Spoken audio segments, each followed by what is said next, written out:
It was June 1st, 2009, just after midnight. Flight AF 447, an Airbus A330 heading from Rio de Janeiro to Paris, vanished over the mid-Atlantic. No Mayday call, no SOS.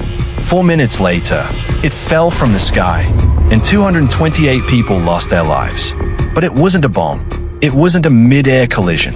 What unfolded was a mystery of ice, automation, confusion, and human error. This is the story of the crash that changed everything, Air France Flight 447, and the lessons it taught the world about flying in the modern age.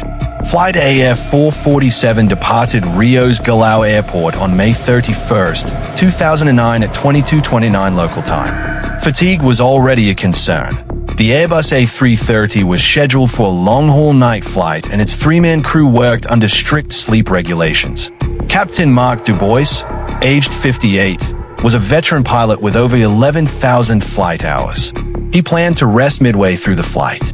First Officer Pierre-Cédric Bonin, 32, was at the controls during the critical final hours. His seatmate, First Officer Lionel Dupont, 37, was resting. The aircraft itself, an Airbus A330, was one of Air France's most reliable wide-body planes, known for its fly-by-wire technology and advanced safety systems. Around 2 o'clock Universal Time Coordinated on June 1st, Flight AF 447 entered the Intertropical Convergence Zone, a region notorious for convective storms and turbulence. What happened next would trigger a catastrophic chain reaction. 3 Pitot tubes iced over, a known issue for that aircraft, leading to unreliable airspeed readings, instantly shutting off the autopilot. At 2:10 and 5 seconds Universal Time Coordinated, the autopilot disengaged. 3 seconds later, the auto-thrust system also shut off. The aircraft transitioned into alternate law mode, reducing computer protections.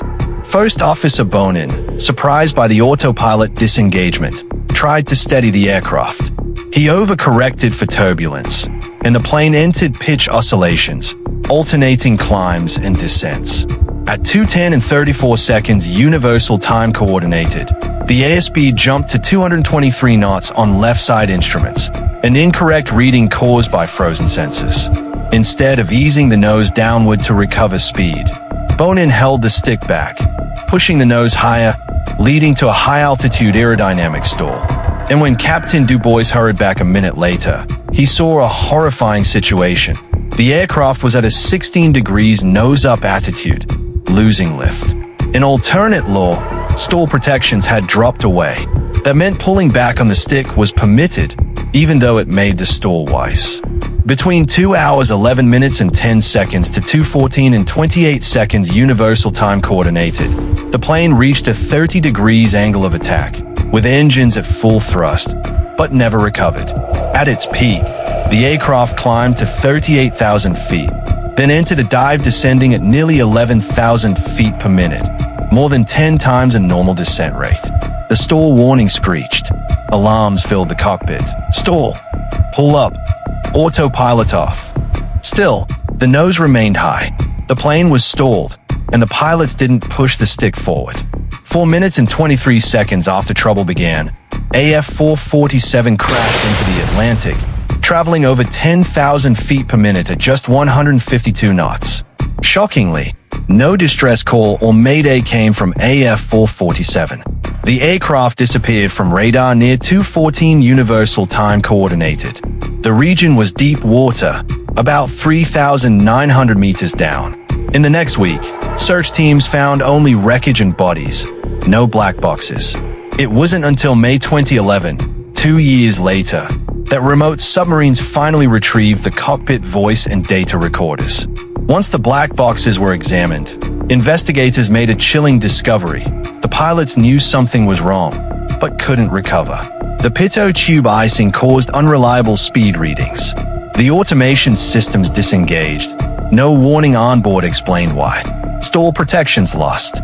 At high altitude, no one knew, and training hadn't prepared them. Human factors played a major role. Panic, confusion amid alarms, limited understanding of alternate law, poor cockpit resource management, and inadequate training were cited. Critics pointed to design flaws. The Airbus logic didn't adequately signal the loss of Pitot data or autopilot. We needed clear alerts.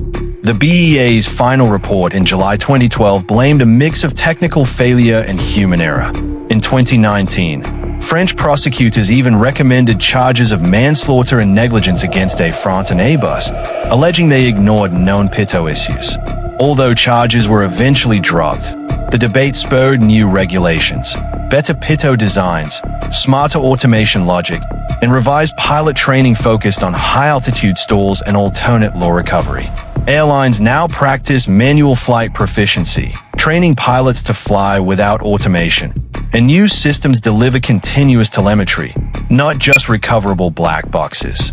AF447 was a tragedy of complexity, advanced tech obscured failure.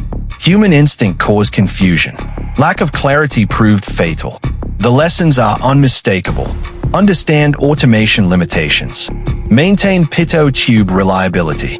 Train thoroughly on manual flying, stall recovery, extreme conditions. Improve cockpit communication in high-stress scenarios.